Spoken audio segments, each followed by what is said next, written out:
So what's the reason why we feel disconnected from others? So the answer is in the question. It's because we're still looking at them as others. Now that's to be totally expected because there's a me and there's a you, or at least that's how it looks, right? So the golden rule, Ve'ahavta l'reacha kamocha, you should love thy neighbor as thyself. The way that we're meant to understand that is not just you should go and be nice to the person next to you or the person you meet at the register. It's that you should love them as yourself. The verse is teaching us that they're actually a part of ourself, right? That there is no separateness.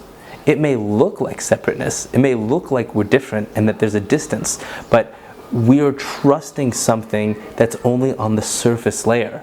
And that's normal because we've been born and raised to trust our senses to be the prime factor in all our judgments and assessments. But when you go beyond the surface and you look deeper, there's actually a connection and a unity between all of us. I just wanted to read one short paragraph from a book called Your Sacred Self by Dr. Wayne Dyer, which is really quite a beautiful book, and I'm a huge fan of Wayne Dyer as a person who really understood what it meant to be alive and what it meant to be in this world. So this is a book, Your Sacred Self. The notion of being a unified oneness defies our senses and most everything we've observed. We look at others and see a distance. We conclude that because there is space, there is no connection. That's it. That's at the center of this whole conversation. But what if we could change the way we looked at things and realize maybe I don't have to trust my senses when it comes to this. Maybe our senses are there for one reason, but beyond the senses, right, if we can defy what it looks like on the surface, what you'll find is that there's a loving connection between all of us, because there's no all of us, there's just one, there's all.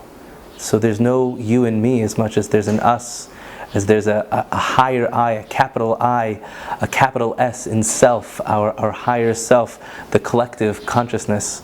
So as you go through this day, a beautiful practice you can try to implement is when you see people, without saying anything, send them a silent blessing.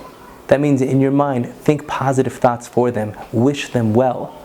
And what's interesting is the more you do that and you acclimate yourself to being in this kind of pseudo-mental reality, things start to unfold in your life that reveal that there really is that connection there.